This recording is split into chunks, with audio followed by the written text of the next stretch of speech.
एक समय की बात है, किसी नगर में एक साहूकार रहता था। उसके घर में धन की कोई कमी नहीं थी, लेकिन उसकी कोई संतान नहीं थी। इस कारण वह बहुत दुखी था। पुत्र प्राप्ति के लिए वह प्रत्येक सोमवार व्रत रखता था और पूरी श्रद्धा के साथ शिव मंदिर जाकर भगवान शिव और पार्वती की पूजा करता था। उसकी भक्ति देखकर एक दिन माँ पार्वती प्रसन्न हो गई और भगवान शिव से उस साहूकार की मनोकामना पूर्ण करने का आग्रह किया। पार्वती जी की इच्छा सुनकर भगवान शिव ने कहा कि हे पार्वती, इस संसार में हर प्राणी को उसके कर्मों का फल मिलता है और जिसके भाग्य में जो हो उसे भोगना ही पड़ता है। लेकिन पार्वती जी ने साहूकार की भक्ति का मान रखने के लिए उसकी मनोकामना पूर्ण करने की इच्छा जताई। माता पार्वती के आग्रह पर शिवजी ने साहूकार को का वरदान तो दिया कि उसके बालक की आयु केवल 12 वर्ष। भगवान की शिव की बात को साहूकार सुन रहा था। उसे ना तो इस बात की खुशी थी और ना ही दुख। वह पहले की ही भांति शिवजी की पूजा करता रहा। कुछ समय के बाद साहूकार के घर एक पुत्र का जन्म हुआ। जब वह बालक 11 वर्ष का हुआ तो उसे पढ़ने के लिए काशी भेज दिया गया।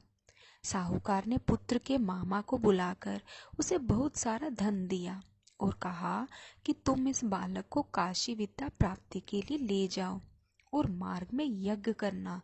जहाँ भी यज्ञ कराओ वहाँ ब्राह्मणों को भोजन कराते हुए दक्षिणा देना।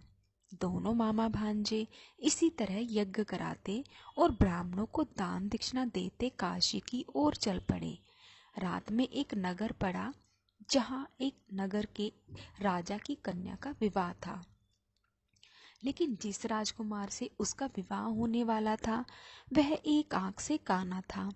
राजकुमार के पिता ने अपने पुत्र के काना होने की बात को छुपाने के लिए एक चाल सोची। साहूकार के पुत्र को देखकर उसके मन में एक विचार आया। उसने सोचा, क्यों न इस लड़के को दूल्हा बनाकर राजकुमारी से विवाह करा दूं। विवाह के बाद इसको धन देकर विदा कर दूंगा और राजकुमारी को अपने घर ले जाऊंगा। लड़के को दूल्हे के वस्त्र पहनाकर राजकुमारी से विवाह कर दिया गया। लेकिन साहूकार का पुत्र ईमानदार था। उसे यह बात न्याय संगत नहीं लगी। उसने अवसर पाकर राजकुमार की चुन्नी के पल्ले पर लिखा कि तुम्हारा विवाह तो मेरे साथ हुआ है, लेकिन जिस राजकुमार के संग तुम्हें भेजा जाएगा वह एक आंख से काना है। मैं तो काशी पढ़ने जा रहा हूँ। जब राजकुमारी ने चुन्नी पर लिखी बातें पढ़ी तो उसने अपने माता पिता को यह बात बताई। राजा ने अपनी पुत्री को विदा नहीं किया, जिससे बारात वापस चली गई। दूसरी ओर साहूकार का लड़का और उसका मामा काशी पहुंचे और वहां जाकर उन्होंने यज्ञ किया। जिस दिन लड़के की आयु 12 साल की हुई उसी दिन यज्ञ रखा गया। लड़के ने अपने मामा से कहा कि मेरी तबीयत कुछ ठीक नहीं है। मामा ने कहा कि तुम अंदर जाकर सो जाओ। शिवजी के वरदान अनुसार कुछ ही देर में उस बालक के प्राण निकल गए। मृत भांजे को देख उसके मामा ने विलाप शुरू किया। संयोगवश उसी समय शिवजी और माता पार्वती उधर से जा रहे थे। पार्वती ने भगवान से कहा, स्वामी, मुझे इसके रोने के स्वर सहन नहीं हो रहा। आप इस व्यक्ति के कष्ट को अवश्य दूर करें। जब शिवजी मृत बालक के समीप गए तो वह बोले, यह उसी साहूकार का पुत्र है जिसे मैंने 12 वर्ष की आयु का वरदान दिया था। अब इसकी आयु पूरी हो चुकी है। लेकिन मातृभाव से विभोर माता पार्वती ने कहा कि हे महादेव, आप इस बालक को आयु देने की कृपा करें, अन्यथा इसके वियोग में इसके माता पिता भी तड़प तड़प कर मर जाएंगे। माता पार्वती के आग्रह पर भगवान शिव ने उस लड़की को जीवित होने का वरदान दिया। शिवजी की कृपा से वह जीवित हो गया। शिक्षा समाप्त करके लड़का मामा के साथ अपने नगर को चल दिया। दोनों चलते हुए उसी नगर में पहुंचे जहां उसका विवाह हुआ था। उस नगर में भी उन्होंने यज्ञ का आयोजन किया।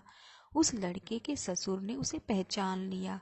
और महल ले जाकर उसकी खातिरदारी की और अपनी पुत्री को विदा किया।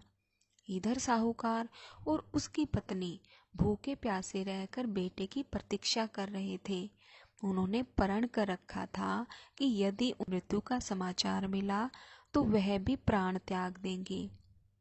परंतु बेटे के जीवित होने का समाचार पाकर वह बेहद प्रसन्न हुए।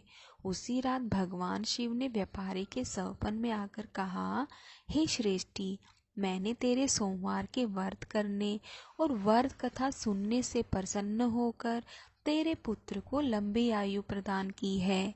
इसी प्रकार जो कोई सोमवार व्रत करता है और कथा को सुनता है, उसके सभी दुख दूर हो जाते हैं और समस्त मनोकामनाएं पूर्ण हो जाती है। बोलो भगवान शंकर की जय। वीडियो अगर आपको पसंद आई हो तो लाइक ज़रूर कीजिएगा और चैनल पर नए हैं तो चैनल को सब्सक्राइब कर लीजिएगा। धन्यवाद।